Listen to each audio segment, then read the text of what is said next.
Waheguru Ji Ka Khalsa, Waheguru Ji Ki Fateh. Welcome to this segment of Khoj Gurbani's a-sabad-a-day. We begin today with a recitation from Gaudi Sukhmani Mahalla Panjwa. Now, as all of you know, Sukhmani, or Sukhmani Sahib as it is popularly known, is a much recited, much celebrated and much beloved Bani for Sikhs. It is also one of the lengthier compositions in the Guru Granth Sahib, consisting of 24 sloks with accompanying ashtapadis, or a couplet with 8, or a stanza with 8 couplets rather. So it makes it pretty long. So the way we are going to read this is I will begin by reading the initial slok and the first pada, or the first portion of the ashtapadi, and then we will try to reflect on the central message.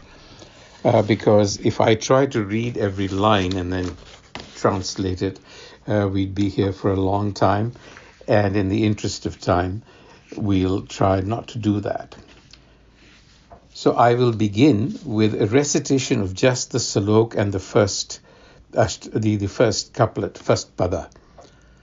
Gaudi Sukhmani Mahalla Panjwa, slok ik oankar Satgur Prasad, Aadh Gure Nameh, Jugad Gure Nameh, Satgur Nameh, Sri Gurudev Nameh. Ashtapadi. सिमरों सिमर सिमर सुख पावो, कल कलेश तन माहे मिटाओ। सिमरों जास विश्वम्बर एक, नाम जपत अगणत अनेक। वेद पुराण सिमरत सुदाख्यर, कीने राम नाम एक आख्यर। किनका एक जिस जी बसावै, ताकि महिमा गणी न आवै। कांकी एक दर्श तुहारो, नानक उन संग मोहे उधारो। सुख मनी सुख अमृत प्रभ नाम, भगत जना के मन बिसराम। रहाओ प्रभ कै सिमरन गर्भ ना बसै, प्रभ कै सिमरन दुख जम नसै।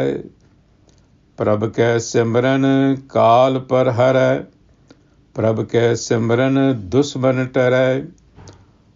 प्रभ सिमरत किछ बिघन न लागै, प्रभ कै सिमरन अन दिन जागै।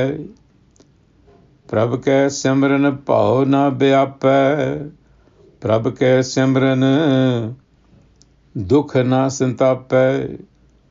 प्रभ का सिमरन साध कै संग, सरब निधान नानक हर रंग।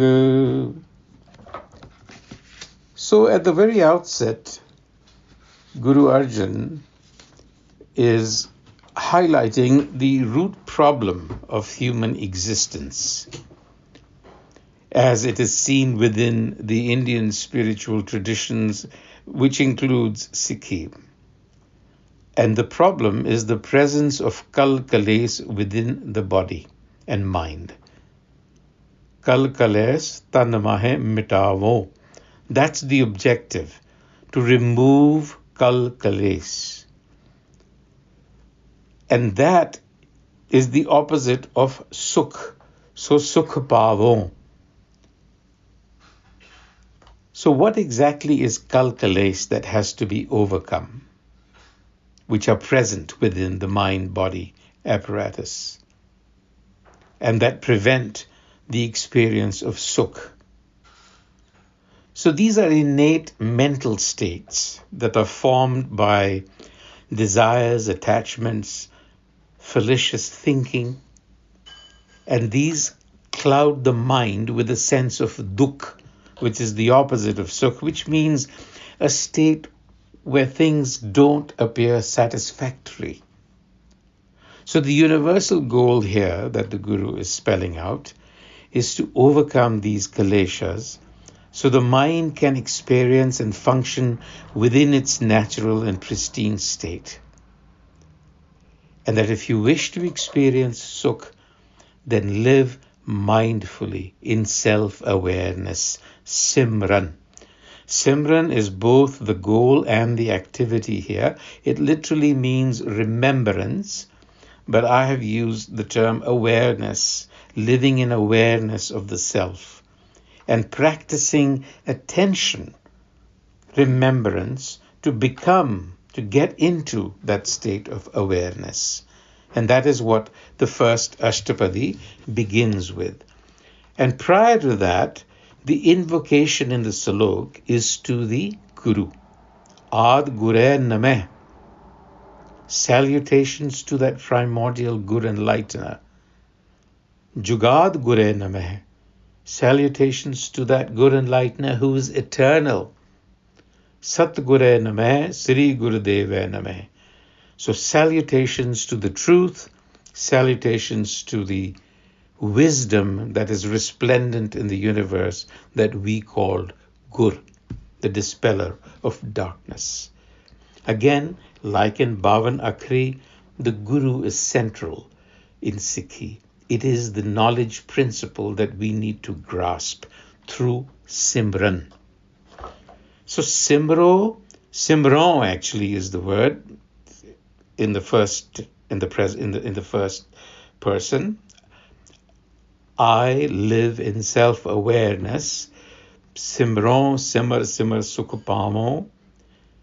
And in that awareness, kal kales tan mahe mitamo. The afflictions of the body and mind cease, and well-being is experienced. Simran jas biswambar ek. I dwell on that one who fills the universe. You see? That's what we are to dwell on, or remember, or be mindful of at all times. This is the self that is remembered by countless. Aganat aneke. Simro jas biswambar eke. Naam japat aganat aneke. Not only that, but this is the self from the power of whose word, speech, if you will, brought forth all knowledge. Ved, Puran, Simrit, Sudhyakar. And so if you can get a speck of that wisdom, you will live in self-awareness. And then in the second pada, the entire alliteration is Prabh Kya Simran. Prabh Kya Simran. So it means through mindfulness or self-awareness, one awakens to the innate nature of the mind, its boundless and pristine possibilities. And then when the mind awakens to its innate nature, Prabh Kya Simran Andan Jagge, there is an awakening. Then the vision is clear. There is nothing obstructing the vision. Kich bigana na lagge. And the illusion of death and birth is shattered. You see, clarity. Prabh Kya Simran garb na basay. Prabh Kya Simran dukh jam nasay. And with that, the tyranny of time, the anxiety that comes with the passage of time, with the feeling of past, present, and future dissolve. Prabh Kya Simran Kal par hare. You enter into this timeless space, and there one becomes fearless. Prabh Kya Simran pao na pyape.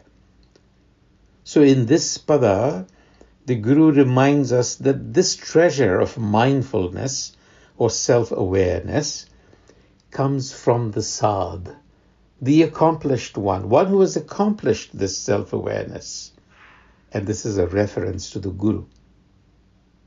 And in it lies unconditional love.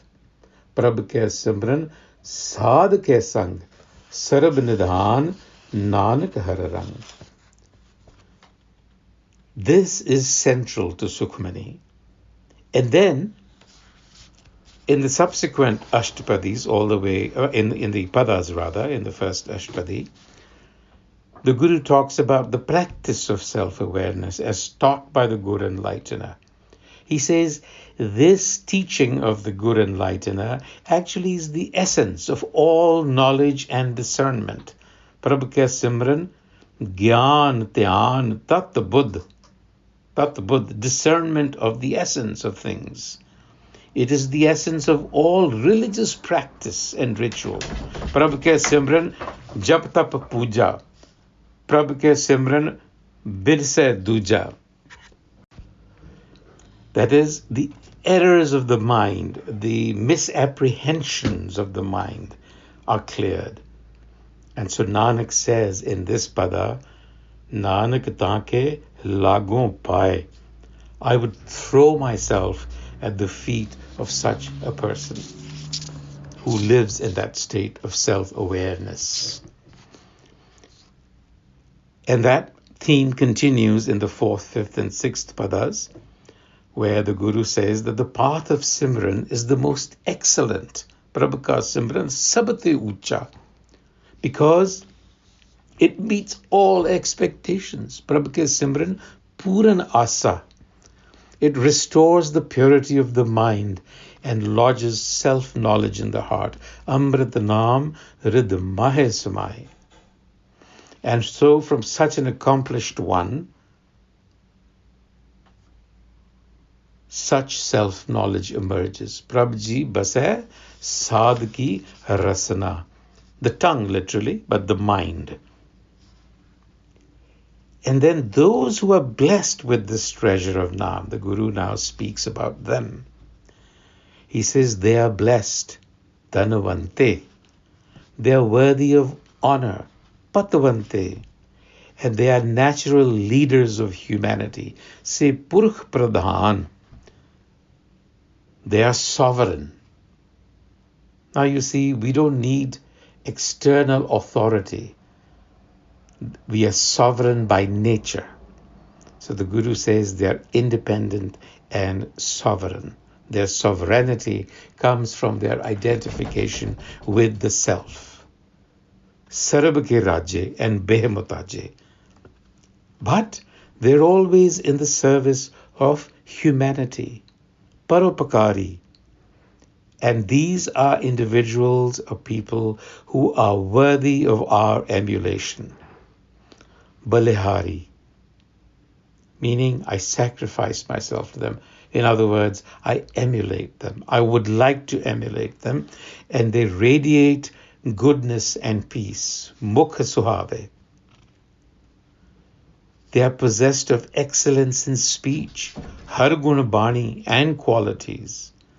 They are possessed of a state of natural spontaneity. They are not contrived in their behavior. And in the end, in the 8th pada, the end of the first Ashtapadi, there is a reiteration that the gift of self-knowledge, Naam, self-awareness, and its outcomes, self-awareness, they come from the Guru. Nanak, Gurmukh, Har Simran Tin Paya. And in conclusion, it says, live always in self-awareness of the self, for it is the cause, the effect, it is what fills the universe. On that note, Waheguru Ji Ka Khalsa, Waheguru Ji Ki Fateh.